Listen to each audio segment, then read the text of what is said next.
This fine. angle is good, no? I can put Yeah. This is fine. What would be your advice for individuals in the midlife, late 20s, early 30s, if they have to really go about building a good portfolio, investment portfolio? Is there a kind of a base level, kind of a boundary or a formulas which they can work on, or something for them to understand it very quickly? Is there anything which you would advise? if you are doing a financial advice and if you are very poor, then there is no sense in doing that. One thing is to understand where you stand right now. Most of these people don't know. What is your asset allocation like right now? Do you have how much you have in real estate, how much you have in gold, fixed deposit in stocks? So my kid, he asked me, what will you give if I get A plus for all the exams? I said, I will not give you anything, but if you fail, I'll give you. That needs a separate courage and separate skill set. Somebody who's been listening to us right now, and there are many of us like that, right? Many of out there who are very successful on the paper. If you just look at the definition of success, the way society looks at it, you have all that. What will be your advice for them today to how to look at life? You are managing human psychology. So Jimson, welcome to Kompass Connect. So there is a moment in everyone's life where everything changes. Yes. And for many of us, this is very gradual. For you, it was 2004, as I understand. You're checking into hospital with your brother, your boss calling you, demanding you to come back to office. And you almost took a career suicidal decision at that point, saying that you don't want to go back to the life again. Yeah. Right? And whatever little I know about you, and that wasn't your biggest storm itself. If you have to really, look at people's journey, there's so much stuff which everybody goes through, but what you have gone through is much more than any normal person will really be able to face it. And you have always figured out a way to come out of it again and again. So Jimson, you are the navigator of our journey today, and we will just talk about your journey, how you really navigated through those storms, how you navigated through those losses, which otherwise for many it will just be impossible. So we'd love to hear from you. But before we even start our journey from 2004, I would like to go a little back in the time.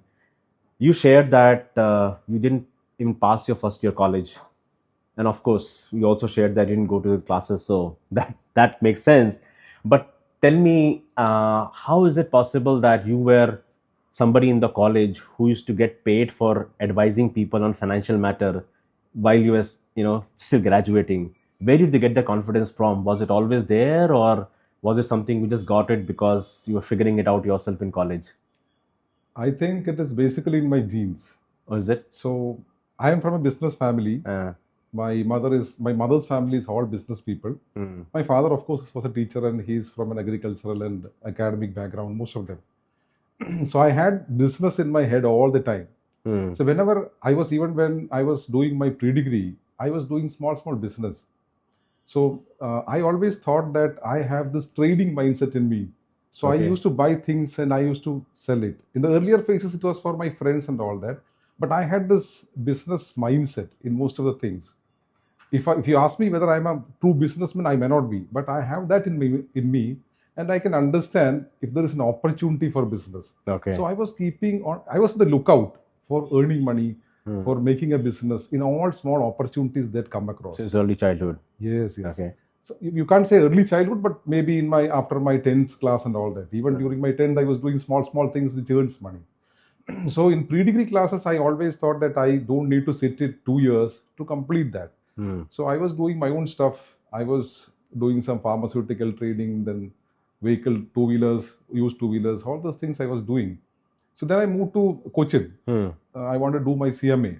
So what is CMA? CMA. What is that? ICMA, Cost and Management Accounting. Cost Management Accounting. Accounting. Those days it was called as ICWA, Cost and Works Accounting. Then it was renamed as CMA. Okay. So I did my foundation in Thrissur when I was doing my pre-degree, and I moved to Kochi. And I was having the contact class 1 or 2 hours in the evening. I cleared my first group in the first chance, and second group I took 2 chances. So after completing my intermediate, I have my training that we have to do, mandatory training. That I did in TCC, Travancore Cochin Chemicals. Okay. So all this time I was doing small trading things. So those days this imported stuff was not available in Cochin. Okay. It can be crocodile t-shirts or Lacoste or what Brand you call stuff. torches, rechargeable batteries, perfumes, all this stuff. It was not readily available in all the shops. So what I did was that I used to go to, I knew people who did this, importing this or getting this from abroad. I'll go and buy those things in bulk, and Okay. I used to sell in two shops With the margin, you with a just go. margin, with a high margin actually, because nobody knew what the price. Okay. And I will go and collect this amount in installments later on. So people knew that I had this knack for business. So when two of my friends, they started a business, they're still my friends. So I would not name them. So they actually had a good start actually. So I told them there is something about the chemistry between you two or the business model which I think is not going to work out. I told them early on. So Okay. after 1 or 2 years, what happened was that they had their own Pambi ride. Okay. They came to me. They told me, "Can you help us actually part our ways?" Okay. So they had a good business going. They had liabilities on one side. The profitability was under question. A lot of things, issues were there. So I told them there are 3 conditions before I involve. The first condition is that we will go into a room, shut the door, and will only come out if there is a decision. Really? That's the first condition. Second condition, both of them has to pay me 2,000 rupee fee in advance before I go into the room with them. And the third condition is, if they are deciding on something, they have to stick to that, and I'll make sure they'll stick to that. These are the 3 conditions I told. How old were you when you did this? I was 25, Okay. 24, 25. That is 99, I think, almost. So then this happened. We went into a hotel, morning 9 o'clock. We got out at 11. Everything was sorted out. We valued the goodwill, the stock, everything inside that room, and everything was settled. So the next week they came down and they said, "Why don't you advise us on this business?" And their own business. They actually split and they are 2 businesses now. So they both wanted to have advice from me. So that is how I started this consulting business long and back in 2000. Wow. Yeah. Wow. So that's really amazing. So you went and put these 2 partners inside a room and had this commission, earned money from them. And when you came out after that, you hired you. Yeah. And where did you get that confidence from to do it at such an early stage? I don't know where I got it from, but one thing is that when you do things on your own and you have a grip on things, and I was doing this business for some time early on, and that business was not very easy because you were bringing vehicles from one place, the risk of actually moving to somebody and taking the money out, getting the money from the buyer, all these things had some risk, and the model has to be right on all these things. Right. So I had that in my head, and I knew that I could advise people on various things. That might be the confidence that I got. And I think in our generation, it is much different because we didn't have an internet, we didn't have proper transportation facilities. And if you have your own skill and this thing, you have to apply that and create a business for yourself. I didn't have any background in my home. He's Yeah. a teacher. He wanted Your me to parents were study. teachers. Yeah. But at that point, I understood I'm not going to pursue my studies anymore. So I completed my intermediate. Then I stopped it. I burnt my coaching completion certificate and decided You I'm going to burnt it? Yeah, I burnt it. I sold all my books. That's it. I had all my finance books, all my accounts book, but I had in my brain, I don't need the books. I thought, That's no, looking back, I just burned them, sold or gave the books to my friends, and I took the other journey. That's it. So wait, let me understand this. The people who you put into the room, locked yourself, they actually went ahead and hired you. And you also shared that after that, one of your cousin offered you a really good package in terms of joining him or, advising him or something. Just share a little bit more about that, Jimson. And I'm very curious, what were people seeing in you, which, they were trusting you so much with your, intelligence and with your decision on business? What was that? I don't know, maybe my maturity at that point or something that I say. So what happened was that I had my cousin, his name is Nelson.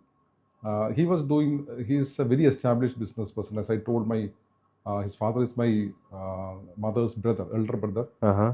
So I went and met him. I Okay. told him this happened. This was fun. This was fun actually what I did, and I like doing it. And I said I am thinking of setting up a consultancy business.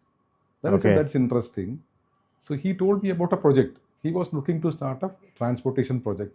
He owned around 15 trucks and he had a factory in Wapi.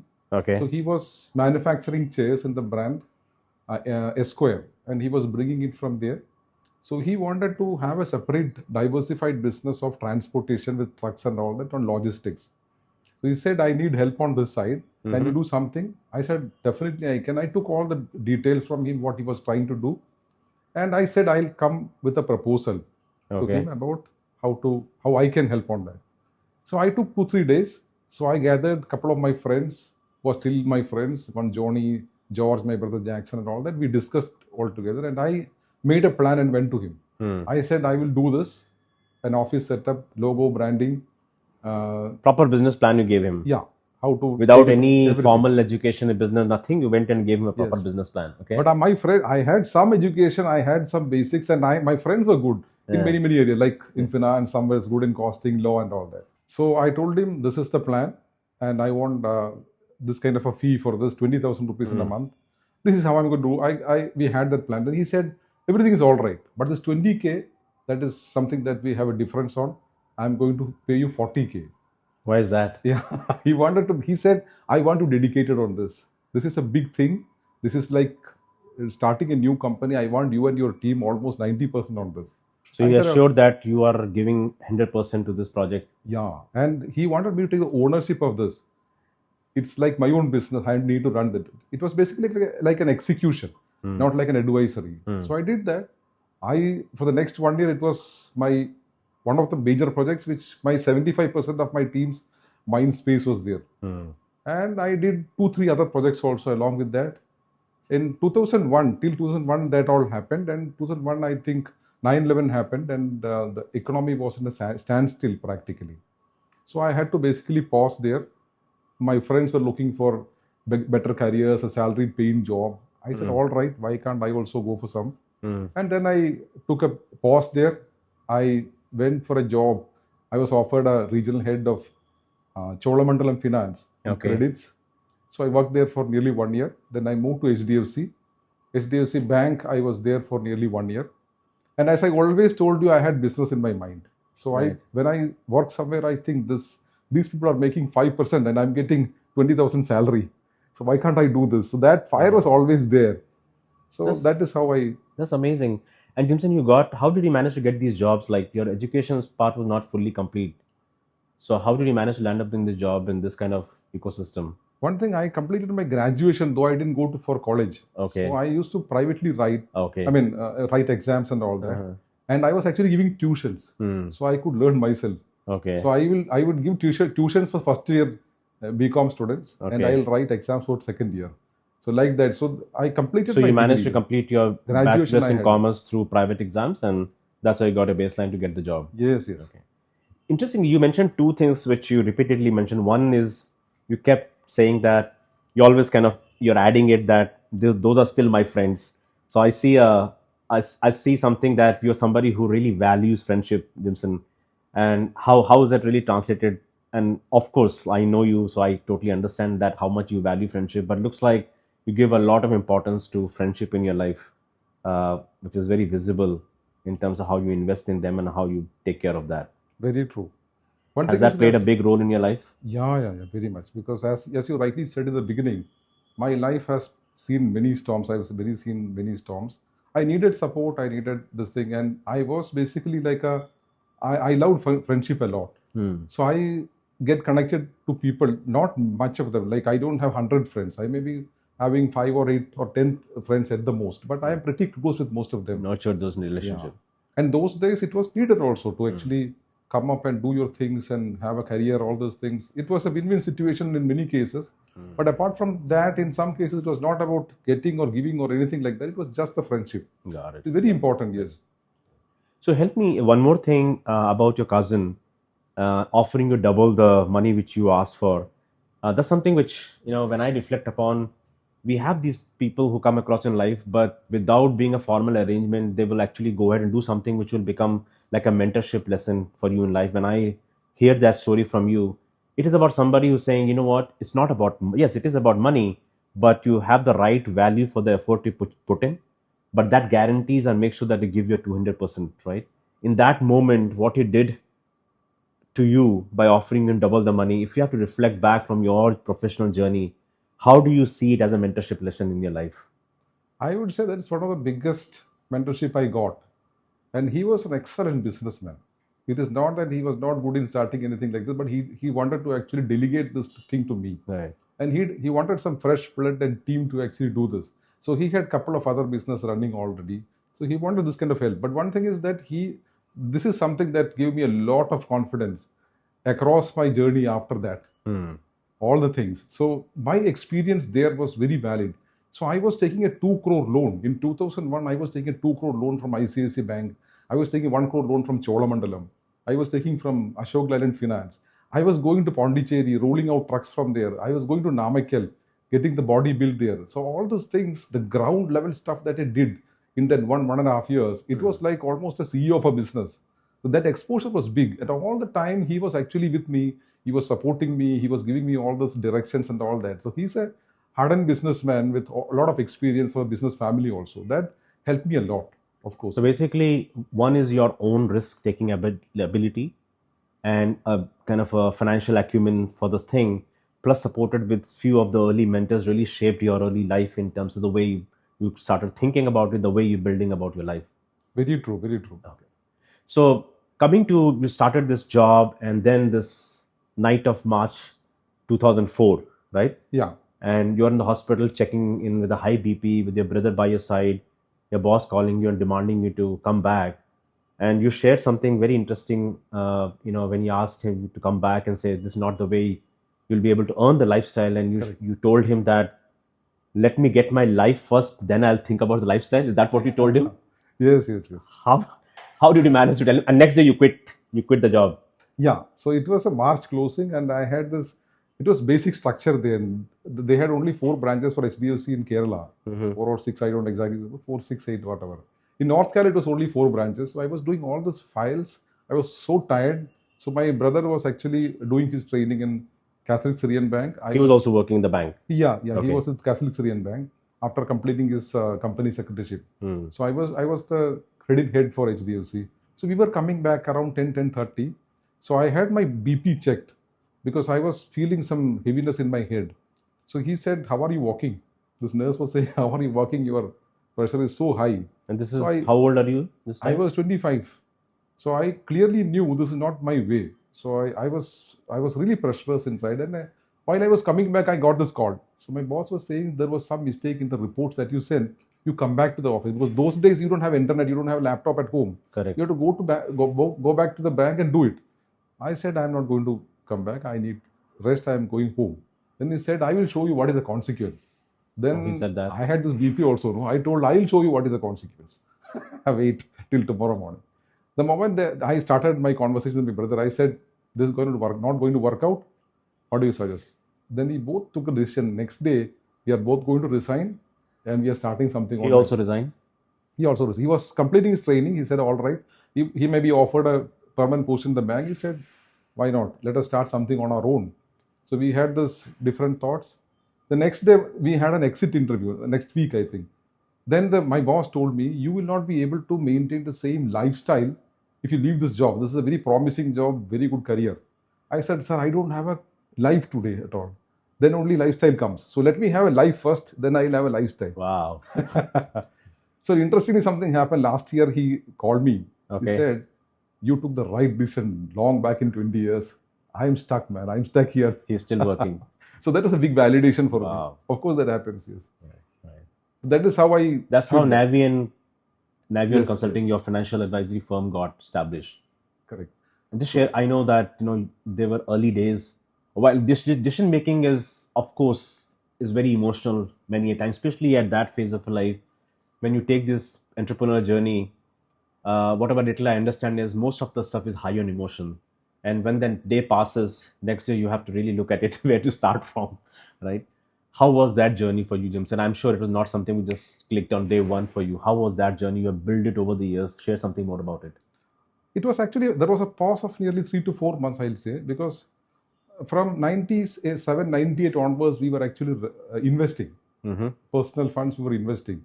So we were doing a little bit of stock market, we were doing mutual funds and all that. So I still remember we went to ICICI direct office.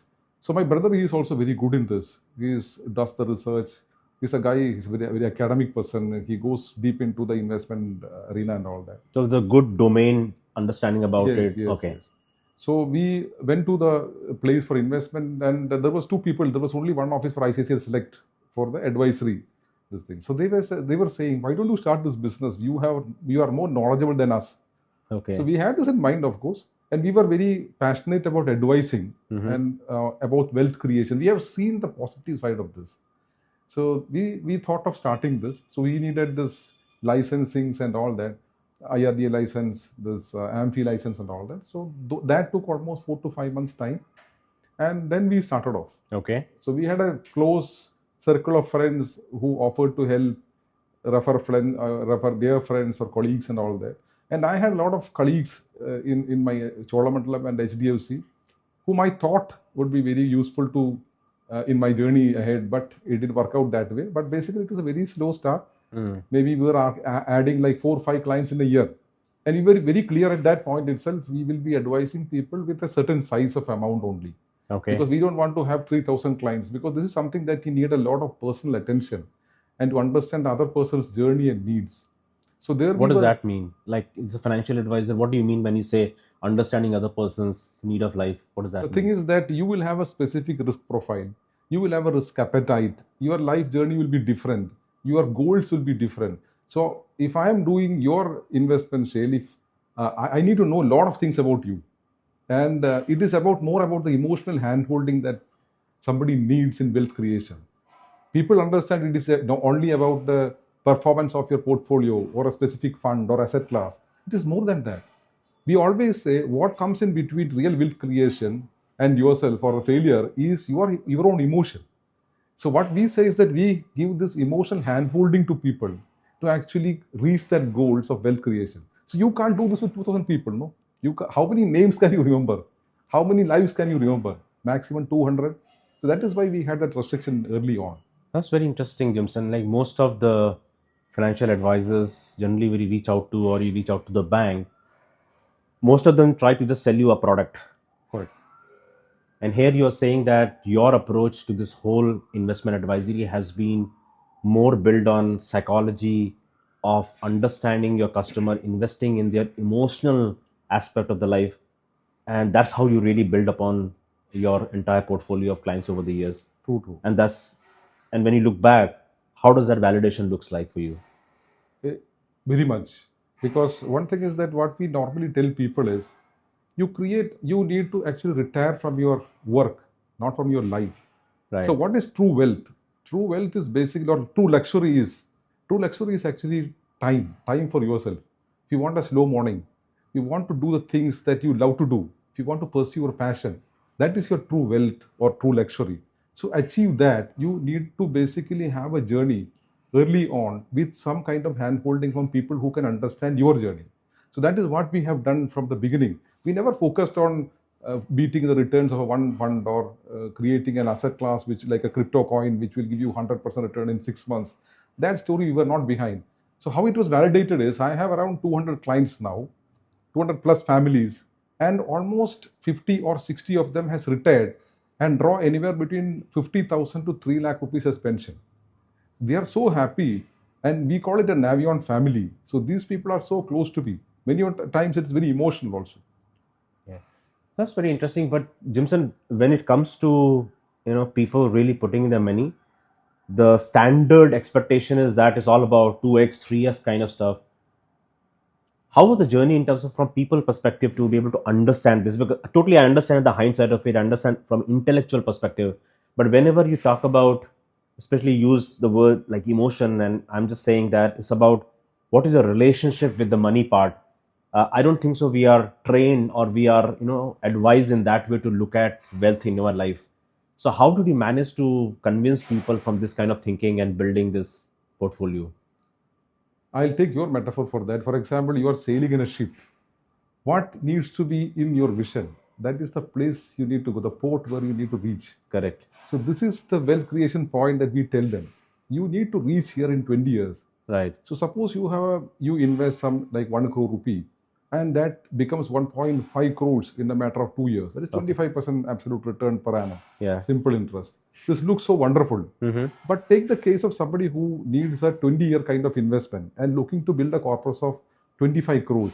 Okay. This 50 lakhs is small when compared to that. And even if you have a kind of good return in the first 2-3 years, you may withdraw that money, put into some other class, and you can actually mess up the whole thing. So the bigger picture and what is the asset allocation that you need to reach there. More than that, what is wealth for? Wealth is basically for your comfort. We normally tell people, suppose you have 10 crores, you may be using 25% of that till the end of your life. Right. Plus 75 you are going to basically carry forward to Or and give it to your family. your next generation. Yeah. So basically that 10 crores is for your comfort. So if you try actually making a bigger return on this, it actually what you call spoils your peace of mind. Peace of mind. And that is not the aim that we need to do. So how we do it is, one thing is that there is a trust factor. There's a credibility factor. There's a trust factor. Of course, there is a big factor of the doing it right, the back end part of it, the research part of it, the performance of portfolio. All this is given. What I'm saying is that this may be done by many, but the other part is something that gives that extra touch to it and Right. that comfort to the client. Okay. And that is where we actually have a limited number of clients. We can't do this with 3,000 people or 2,000 people. Normal people who do this will have more than 1,000 clients. They won't even remember the names of them. Understood? So that is not our model. That's a different model. You have the lot of players like that in the market today, but this is something that very different from them. No, you're so true. I mean, we're surrounded with so many offers like that in the market, and I wish there are more advisory firms with this kind of thinking, because this is exactly what it really matters end of the day. I mean, what does it really matter to your life, to peace of mind? I think those are very profound. It's just that we are not trained like that. We are not, taught to be thinking like that. But somewhere down the line, you have this question, and especially from my engagement with the people who are in their midlife, you kind of early life starts with just going out and building things out. And some point in time, you have this thought, but by the time it is very late, or you're not able to get the right mentors to guide you, and financial systems become the core in terms of how you build your next part of your life and brain a life for achievement. But that comes at a very high cost of health challenges and stuff for you. Yeah. Whatever you have in life, if you don't have a proper kidney and heart, it's all waste. Right. The people who go in Kerala, if you take, most of the people are NRIs. They go outside, stay for 20-25 years. They have a very different lifestyle. They'll be eating from all those fast food joints. They'll have in high, what they call, job Stress. pressure. Back home, they have the prayer and sailing and all that. All those things have a big toll on their health. Most of them come back, they have a big this thing, but they are all And once you have a health problem, that's the only problem you have in life. Right. Yeah. Okay. So, Jimson, looks like, and how I think you settled well, and you guys were doing well. Then many years would have kind of gone through a rhythm of creating Navion, building it to the next level, and almost 2015-16 is where I understand that business is good, and life found its rhythm again. And then 2017 happened, and I know this is very sacred path we're walking. You lost your young daughter, and you shared that you're not even in a position to hold a cup of water. What was you really thinking about when you look at a father, a person who has built everything, taken some big decision? Suddenly life gave you this thing, and nothing really meant out there. How did you reflect on that? How do you really even prepare yourself to come out of this situation? I would say that was the biggest storm in my life.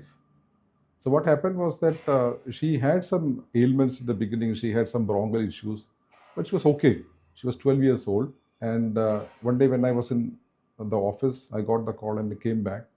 So she had this congestion. She was feeling uncomfortable.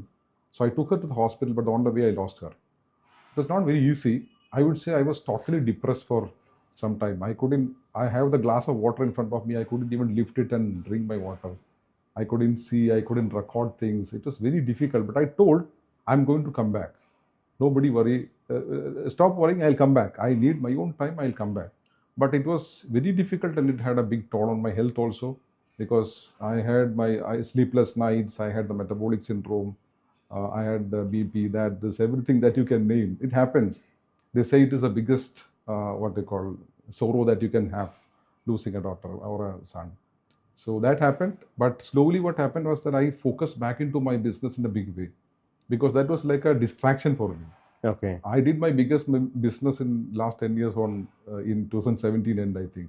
So I was focusing on that. I had this consulting assignments. I could anything I can pick up. I was doing that, and I was totally engaged for 10, 11 hours a day. I don't know whether it's good or bad, but I did that.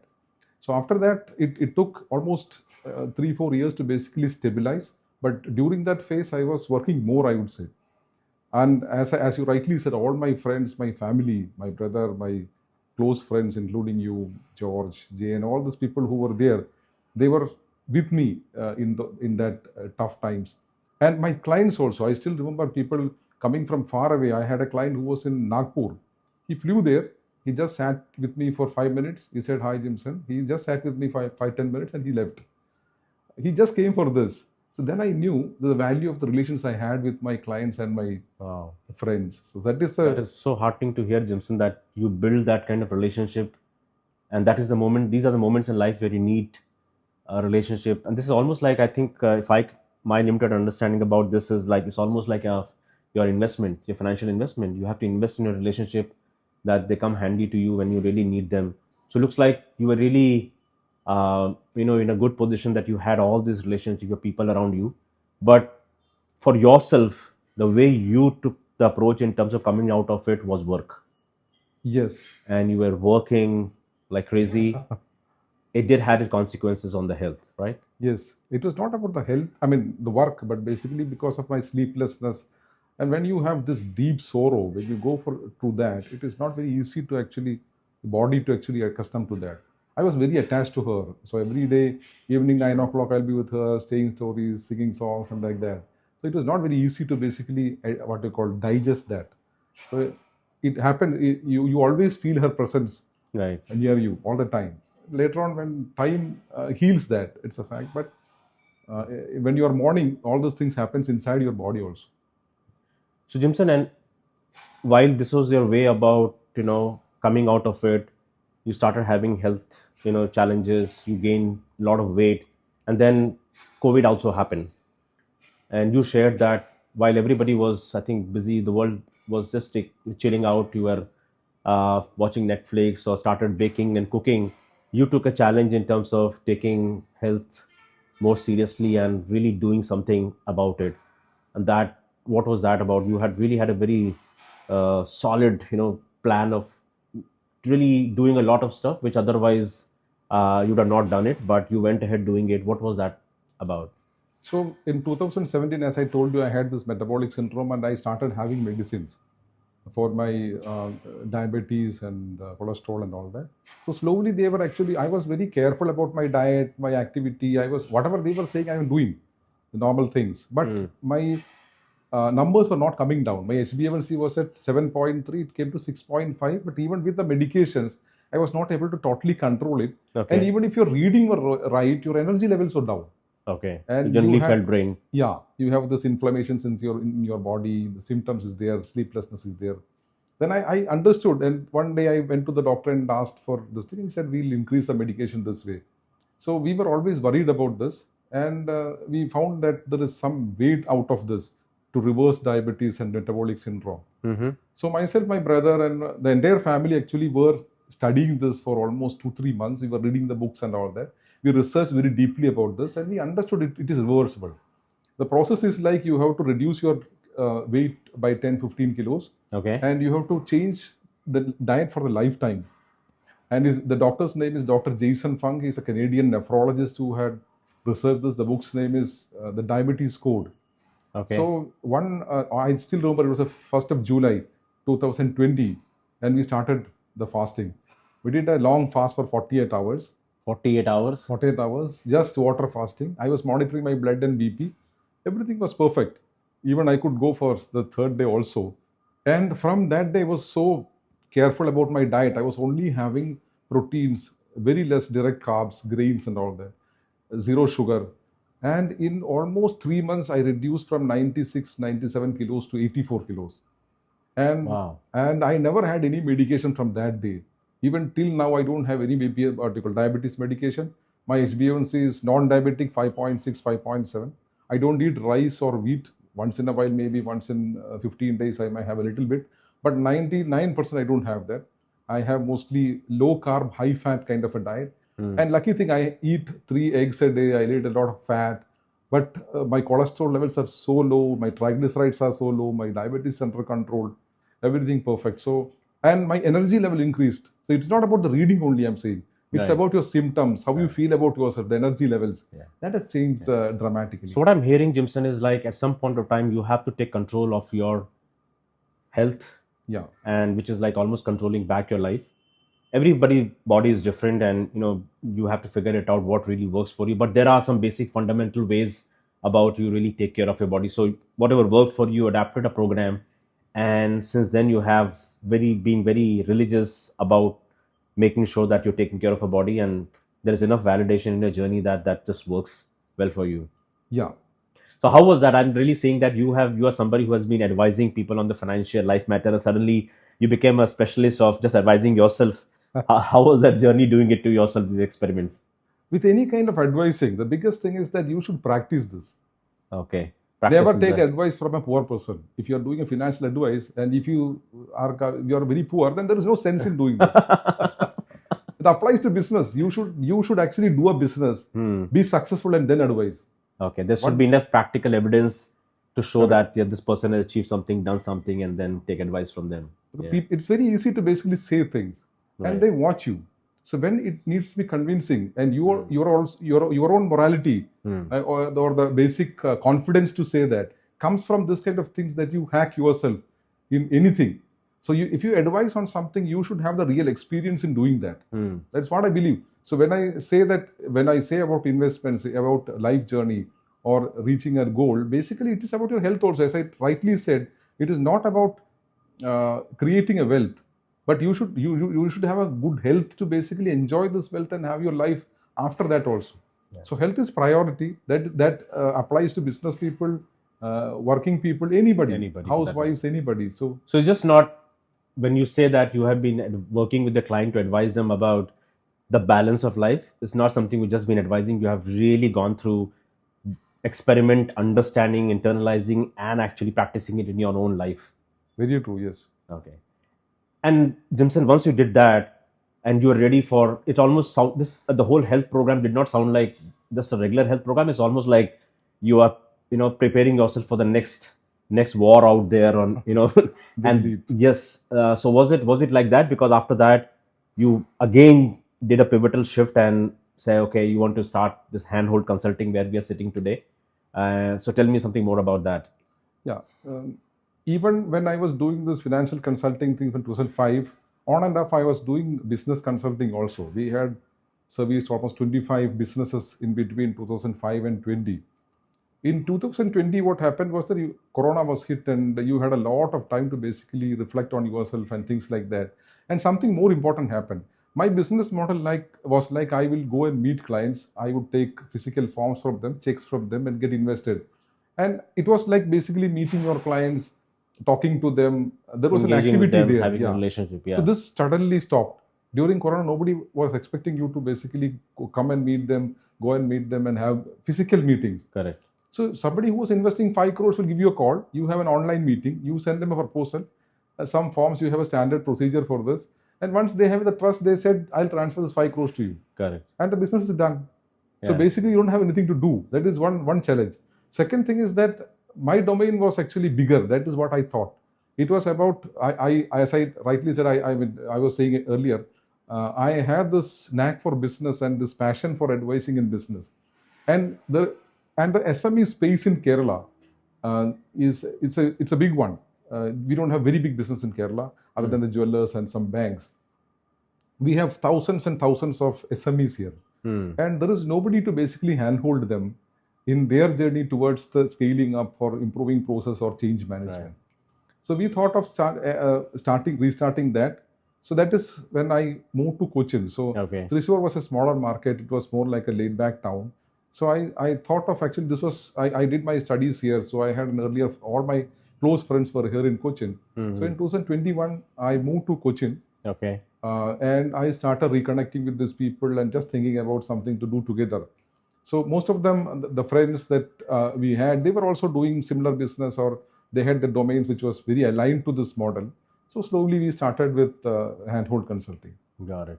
So that's very interesting. So for you, anything which you do need to have a connect, right? Where you're actually transforming people's life, but then you also need to have a physical connect. And as the business model was shifting because of COVID happening and a lot of technology changes happening, you observe that a lot of business change, a lot of those businesses you can just do it online. So there's not much of the physical connect with your clients, and that kind of got you thinking about how to even build another thing which you had other expertise, and you started this whole handhold consulting stuff.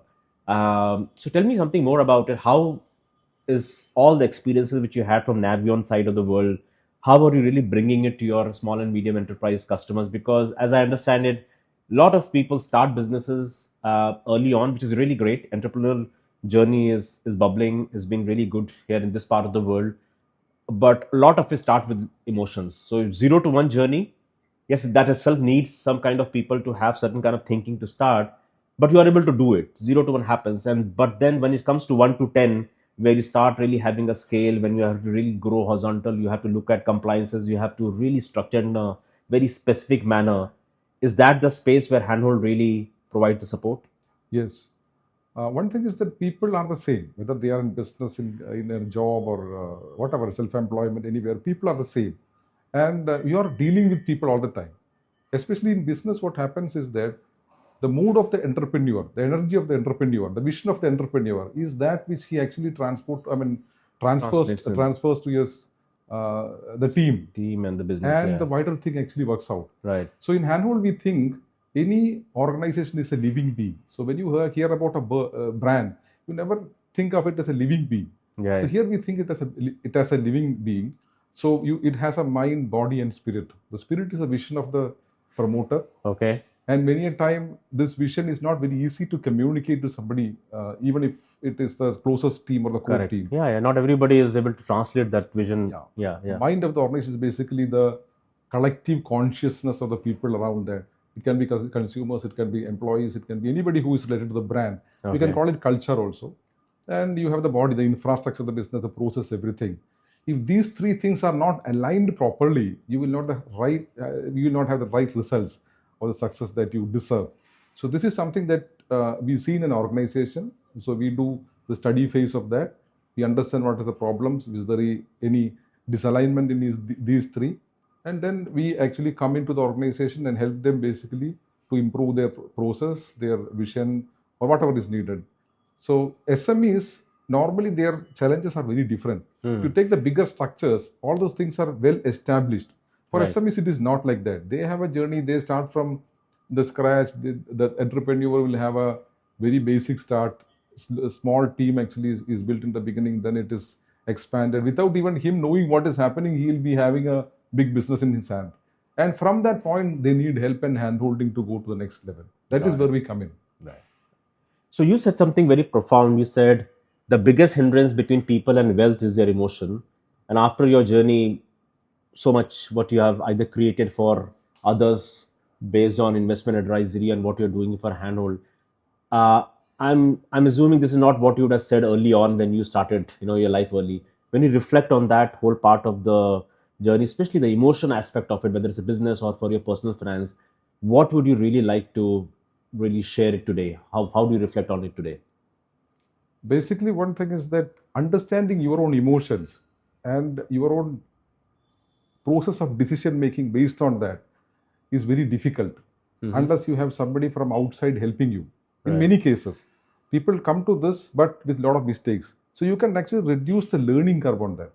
Suppose I am starting my investment or my business, Right. and I am having this surroundings or my ecosystem throwing in different challenges all the day.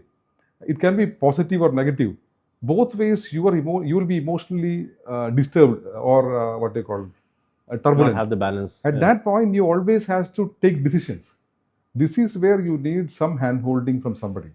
In the case of wealth and this, in fact, I did a MDA program in management development program in MDA Gugon. It was an emotional intelligence. So emotional intelligence is more important than cognitive intelligence sometimes.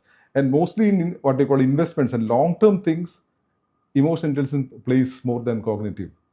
Very So interesting. yeah, so that what we say is that we ask people to basically watch their own emotions before taking a decision. What state I am in right now? Suppose I hear a news today that America is going to have a trade war with India. I decide to sell everything. Or Right. I have a war coming up in the border with some other, what you call Pakistan, or between some two countries other than India. There also you have a lot of risk. So immediately I decide to sell this assets and portfolio. It can be a very wrong decision. So once we see many cycles, we have this wisdom. We tell them wait for some time. Even if you want to sell, we will sell. It will have a bounce back. In some cases, this is the right time to actually add. I still remember in 2008, 3 years since we started, we had a big meltdown in the markets. So the market went down from 21,600 to almost 8,000. And there was two down ceilings in which market was closed. This generation has not seen this. There was two down ceilings in a single day in a gap of 1 hour. 10%, 10% market was falling. Entire market was falling. Individual shares more than that. You can't imagine that kind of bloodbath.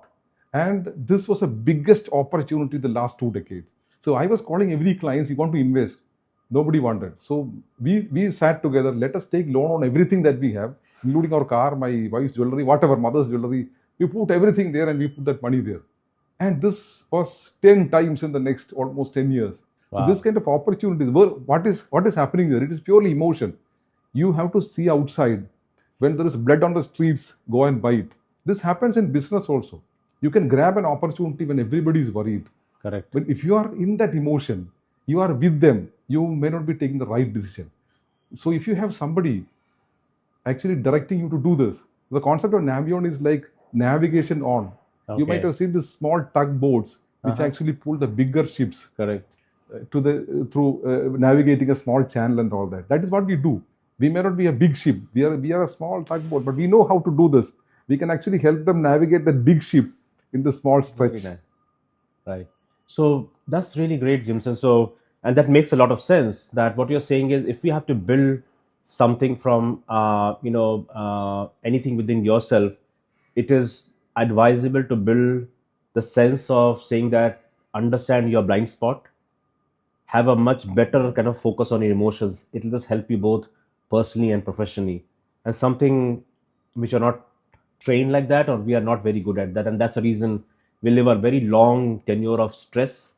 And whenever we make the decision, is emotional, and that does not lead to the right outcome. But your example in terms of when there was a bloodbath on the street financial market side, that was a time where you say, just get out of the emotion, pick up as much as you can, if you can really think about it. But that came from all data. I mean, it's not something which is just, I'm assuming it's not just was your emotional decision about it, but you were confident about it because you have seen the trend, you have seen the data, and you were confident that market will rebound. That's the nature of the market. Yes. And you had your benefits of that. Yes.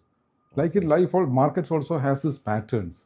Correct. It has this pattern. You can see all this. The dips you can see, the high you can see, stagnation points you can see, consolidations you can see. This is wisdom.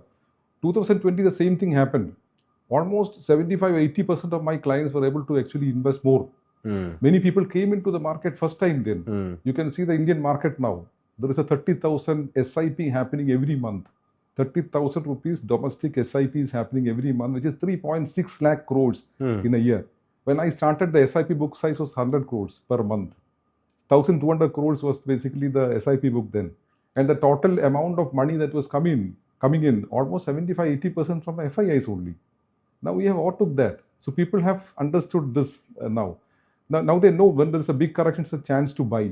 Got it. And it is not right to buy at the highs. Yeah. So right, yeah, that So knowledge is more there. you're right, and I think there's a trend which we are seeing that is shifting.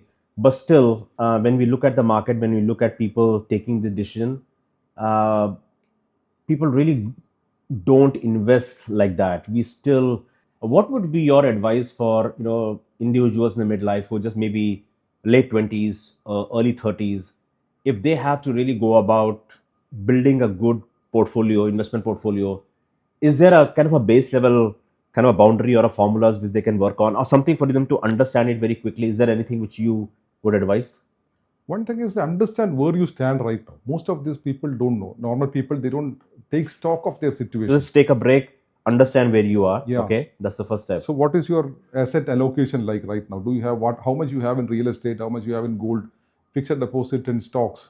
So depending on your age and your risk taking capacity and your earning forecast, you can actually have an asset allocation which is skewed towards one asset class. Suppose you are 55 or 50 and you want to retire in the next 5 years, your asset allocation should not be that aggressive. It should be more towards bonds and fixed deposits and all that. But if you're 30 and if you have a long career in front of you, then you can have a higher allocation to stocks. What people normally do is, at once they marry, the question comes: don't you have a kid and don't you have a house? Yeah, I So mean, at this part of the globe, that is a standard progression, right? they start working for that. Yes. So what happens is that you buy a house and you have an EMI which is so heavy. So suppose you have a 2 lakh income and 1.5 lakh your EMI. Which is 90% of the scenario in this part of the world. So the next 10-15 years, you live to actually pay this EMI. On the other hand, if you invest that in SIP for 10 years, you can actually do this without any loans or at all.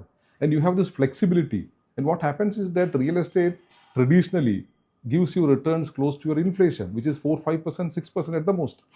Yeah. You may have a rental yield in some cities like Bangalore, but otherwise across, But those are very far and few, and I think people Yeah. just get emotionally carried by that. And yeah, you're right. Net outcome is that, but I think you have so much of emotional attachment with that kind of ownership of your property, land, and even metal also. Yeah. And you have the sport in mind, where you want to reach. So you have 10, 15 years kind of thing. All the small things are very, very unimportant. For example, there is a fund called Reliance Growth Fund. Reliance Growth Fund was launched in 95 for 10 rupees. Okay. It came down to 7 rupee 50 paise in the next 2-3 years after the meltdown. And it went up to almost 20 rupees in the matter of next 5 years. Okay. So somebody who has invested 1 lakh in 95, do you know what is the wealth today? It is close to 4 crores. 4 crores. There is only 8 investors in India who has caught this from the beginning to till now, who has stayed invested in this fund. So this is the story that you can get from a equity linked mutual fund. Mutual funds. I'm not saying other asset class are bad, but basically you have your mix right according to your needs, your retirement plans, your work plans, everything. And how can generation today can really, I know there is a lot of tools available now, and a lot of people are kind of capable themselves to be able to go and review it, but I'm not very sure, is it really translate it, does it really translate into the right way of making decisions about really distributing your asset portfolio?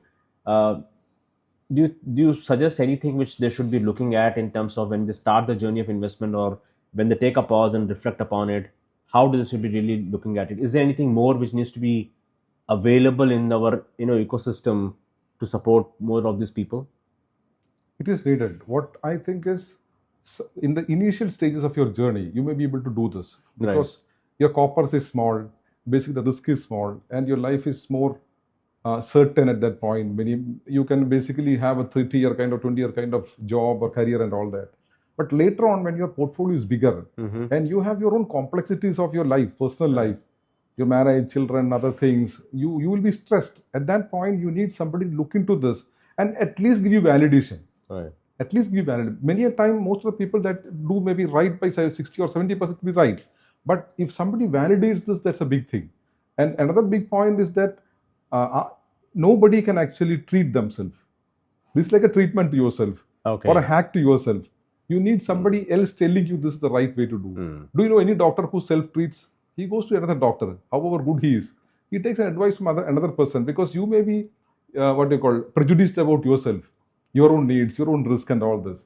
And your family's need, your children's need are all different. So we need to consider all these things and leave it to the experts. What do you pay? 0.5% extra? You pay that and have your peace of mind. And many a time that difference we can bring in. Okay. So you advise really at some point of time, just take a very clear decision about what you're really looking for your life, have a good assessment of where you stand, and have somebody as a professional to be able to take it forward for you. And from the ecosystem perspective, we definitely need more ecosystem of the professional available in the industry or in our environment, especially people like you who look at it from a holistic perspective of building life and keeping it where it really matters in terms of balance of life. Great. Thanks. That's really great advice. So Jimson, you have done some 100+ hours of training. I mean, apart from financial part of the stuff and your life teaching you so much, learning from there, taking decision on that, acting on it. There's so much stuff which you have done in terms of building life. and that is a real example in terms of how you build life. There is, I mean, things will happen in your life, but how you work towards them, how you learn from your stuff which happened in your life, and then come back and building is a great way, how you really, showcase an example of something when you define success. So you have done 100 plus hours of training in psychology, you've done NLP, emotional intelligence, and it's almost like you're not just managing your, own portfolio anymore. You are managing human psychology today, if you really look at it. So if you have to, what will the young man, when he was you in your, when you were just young in Kerala from a small town, if that individual has to look at you today, not just from the financial success perspective, but your storms which you have weathered in your life, decisions you have made, if that young man looks at you today, what will that person say? I would definitely say the journey is good. It's great now. But one thing is that it's about your own curiosity about things. You need to be curious about things, how this works, how that works. So basically, everything is inside the mind. Mm-hmm. Whatever you earn, whatever you do, the basic thing happens inside your mind. Right. So you understand your own mind and the mother's mind of others, the emotions of others, to basically connect with the whole thing and reach a goal. This is very important. So anybody, um, uh, even if they are in the school, they should be given the basics of psychology, how to deal with a girl, how to actually deal with your mother. My child is 12 years now. He has got his own differences with his mother. Both has this. So if the kid is shown how to actually see his mother, what her stage is, what his stage is, he is going to the teens, so he is rebellious, he'll be saying this. This kind of an education, if he can be created a curiosity to see the other person in that light, he'll be able to basically understand this. Right. Otherwise, what happens, he'll be inside this emotion and he will never be able to take the right wisdom out of this or outcome out of this. So we should give them the right kind of what they call sight or vision or curiosity to understand what it is. Right. And that's very profound. And I think children said where it starts with, I think they are naturally curious. Yeah. But somewhere down the line, I think we kill that with everything else, which we call it education, but not in terms of the practical knowledge part of the stuff. So what I'm hearing is that have the curiosity like a kid, keep it alive, and that's what keeps you Yeah. going for multiple of these journeys in life. And one thing is that what I understand is you get a idea about the life in your late 40s. Till then, you are just flowing, you are just Floating. swimming That's in a that. practical. That's it. So you understand that, be in that, be with people. And that will actually give you that wisdom slowly. Whatever you gather from your books or your theories, anything, that all will be validated through your own experiences. So you need that time for it to Yes. just sink in, and there is certain phases of life where it actually comes back to you and you're able to look at things in Yes. retrospective. And then, but then the thing is about when you get it at late 40s also, there are also a lot of people still struggle. I think the question comes in where you have the questions of existence, what you should be doing. You have certain aspiration, and actually, I see a lot of that in coaching conversation when it happens. And these are all the individuals I'm talking about who have early 40s and late 40s. But the whole thing is that what can you do about it? For some, it is almost like you are stuck. Uh, but what do you see as a hope? Like, do you see that there is a hope in terms of if you have this thought, but you may not have done the right decision, taken the right decision early on? But if you have to start at that point of time, right from financial part of the stuff to everything else in your life, do you think it is still doable? It is doable. The problem today is that you have lot of information. The Information thing, is yeah, too overload. much Okay. information overload, knowledge overload. It is not very easy to basically have the right path inside this. One risk is that you get over matured. You know all these things. When I talk to my kid, he says, I know all these things. Whatever you say, they have at least a glimpse of this. So Right. this is a challenge basically. So understanding that the wisdom is very different from knowledge and information. So when you are thrown a lot of information, you have to actually gather the right things and then you have to take a decision of your own. Right. So today you have this AI telling you things, and slowly you what they call, you search about something Everything and it is, says you yeah. do the investments like this. You can follow that path also, but again after some time if it says a different thing, it can be quite confusing. For example, if you take a mutual fund case, 3 years back you had some funds which was the best funds in the industry. Today if you take, there will be worse funds. So what will somebody do? Because he took the right decision at that point. Today he has a big question. So from early on in life, people should be given the way to actually logically take right decisions. So the education should be about emotional intelligence and about taking decisions, right decisions and solutions. Okay. So education is about basically connecting your cause and your result. That is why you learn all these things. So this cause and result, if you know, in anything for that matter, you can actually connect these two. So you have this emotional brain and logical brain. So if your logical brain is helping you to take decisions, take a pause, understand your emotion, take a day's break and then take a decision, or 1 month's break and take decision. It helps. So this part has to be trained. So I don't know how people get this. New generation is much more better and smarter than us. They'll figure out ways of their own. But this kind of a what they call support system needs to be there. Right. So that we need to provide that environment, we need to provide that kind of thinking, and that's the muscle which you need to build to be able to. And in education, I think this is not there. Right. Most of the schools, Absolutely. they have this kind of what they call stressed kind of environment around exams and performance and all that. So you spend a lot of time from life learning.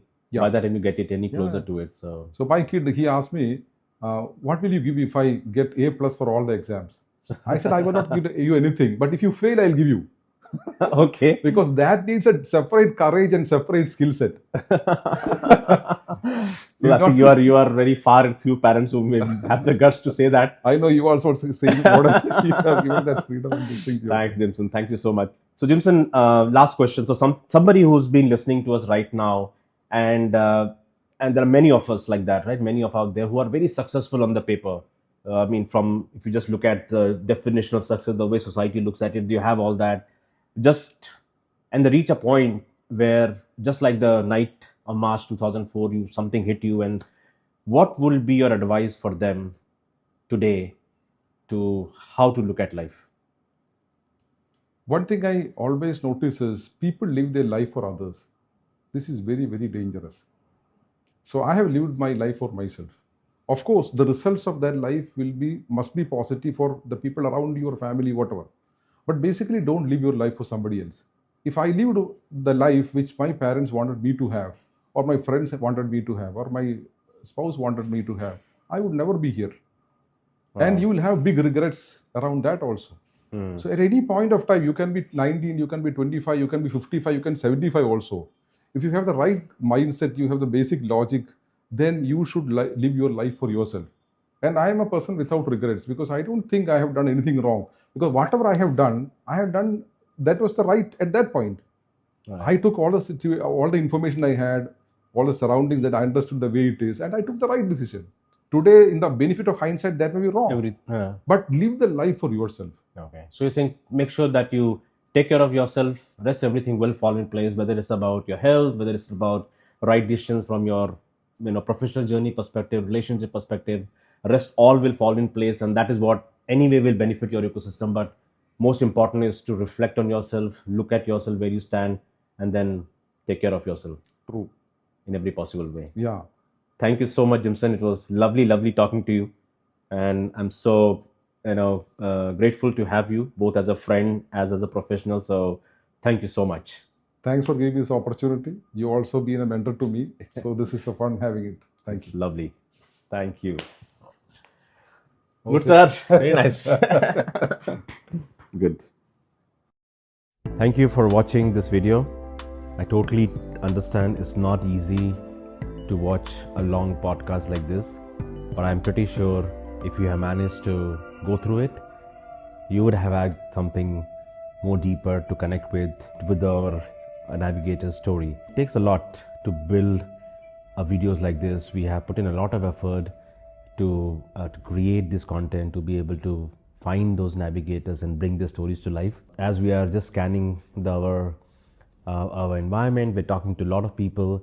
There's a lot of more interesting stuff which is there. I can promise you that we will be lining up a very interesting podcast similar to this today. If you like it, share it out, and if you have any specific feedback, just let us know. We will take a look at it and try to do our best to improve it for the next one. Yeah, once again, thank you very much, and I will see you again in our upcoming podcast.